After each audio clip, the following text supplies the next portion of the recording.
And, you know, his rhetoric is, of course, terrifying. Extreme. His rhetoric is terrifying. It's terrifying, but I think it's also indicative of what he's willing to do over the course of the next 12 months to make sure that Republicans retain the House. CNN panel highlights Trump's threats against Democrats, draw sharp debate. Sam Seder returned to Abby Phillip's roundtable this week, and the exchange that followed is worth examining.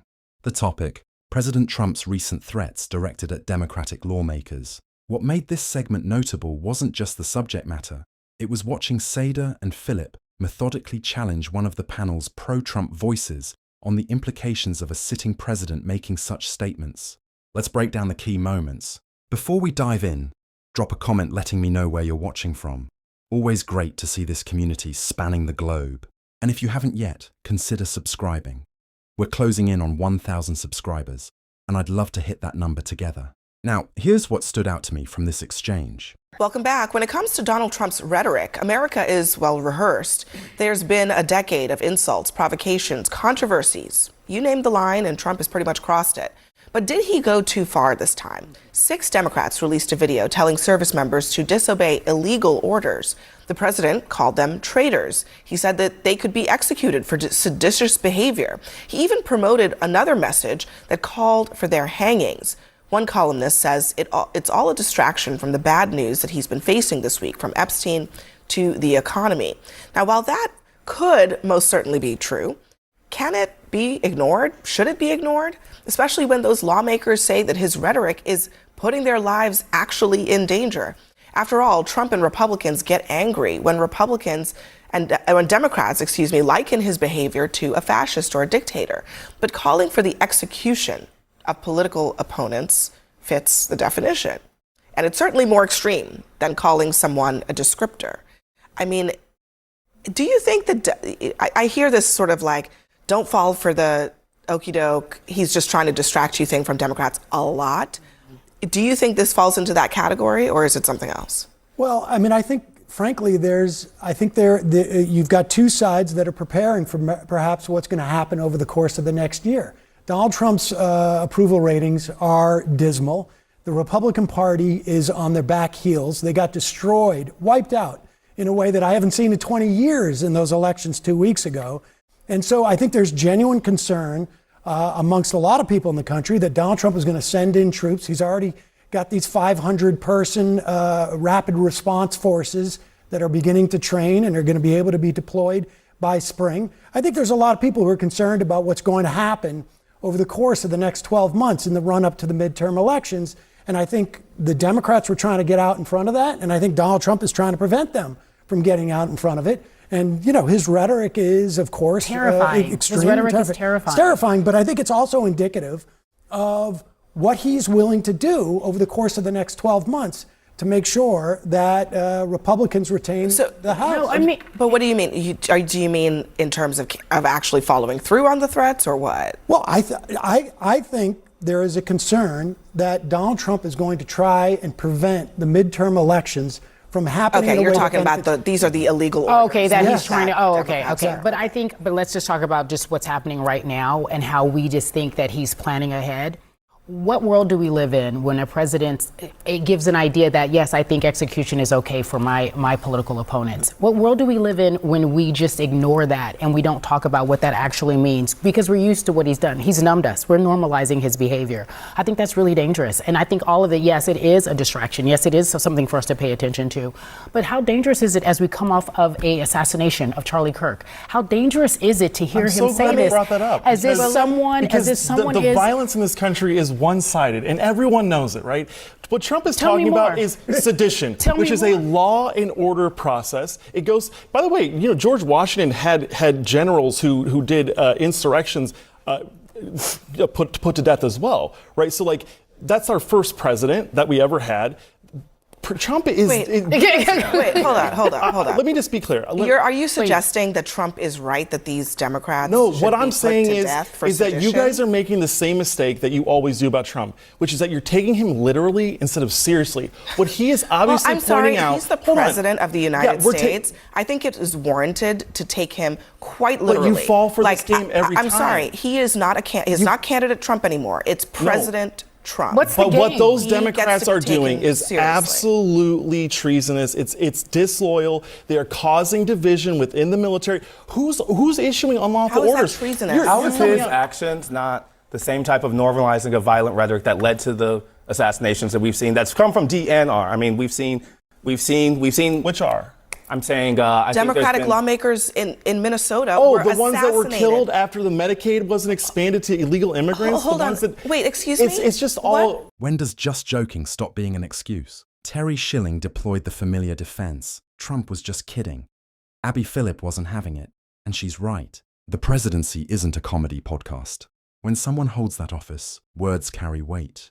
They shape policy, influence allies, and signal intentions to adversaries. Here's a question future debate moderators should ask. How will Americans distinguish your jokes from your actual policy positions? It's not unreasonable. We're talking about someone with authority over military decisions and nuclear capabilities. Small moments of humor are fine.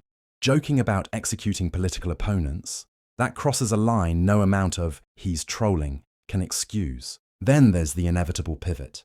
But the Democrats do it too. It happens every time. Address the actual statement first. That's all anyone's asking. The standard should be simple. If you said it, own it or clarify it.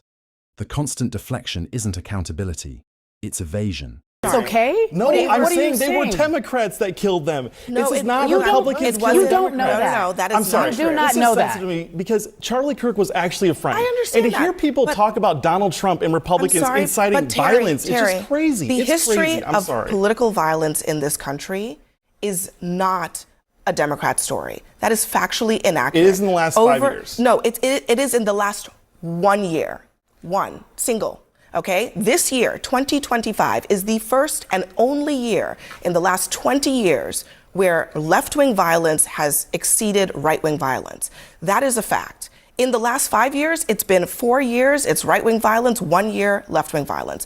So you can have the aperture only be expanded to the last 10 months, but in the history of this modern political time, that is just not accurate.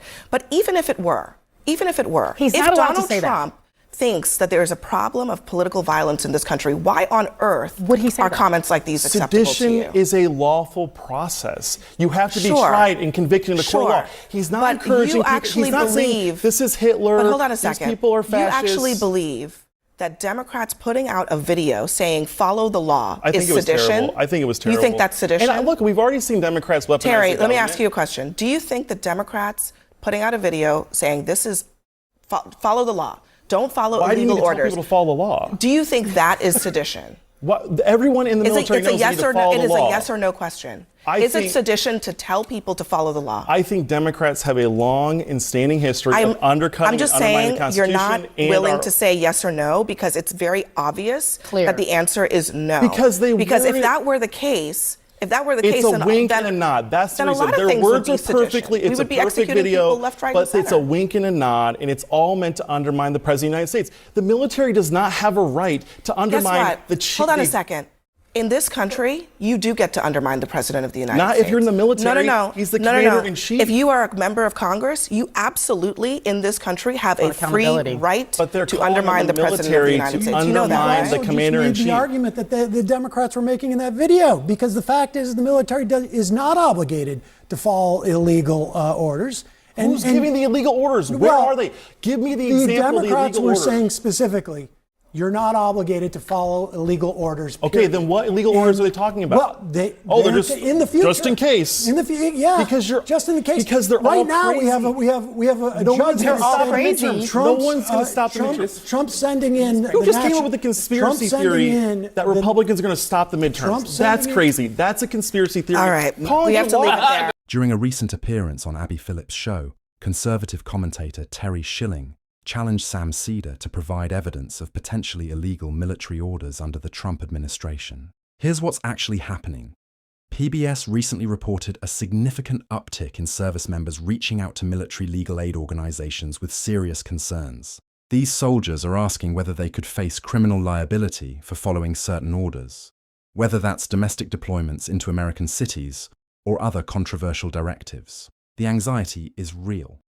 Military personnel understand that while the Supreme Court granted former President Trump broad immunity, that protection doesn't extend to those carrying out orders. Illinois Governor Pritzker has made this explicit, stating that service members who commit illegal acts will face consequences regardless of who issued the command. This raises a fundamental question about the chain of command and legal accountability. Service members have an obligation to refuse unlawful orders. That's established military doctrine. But in politically charged situations, determining what's legal becomes incredibly complex. Seder's point, which Schilling tried to dismiss as a gotcha, reflects genuine concerns within the armed forces. This isn't partisan speculation. It's documented by credible reporting, showing troops are actively seeking legal counsel about potential orders. What's your take? Should Democrats be more vocal about supporting service members who question potentially illegal orders? Drop your thoughts below. I'm Insights Brief. Make sure to give me a like and subscribe. I'll see you in the next one.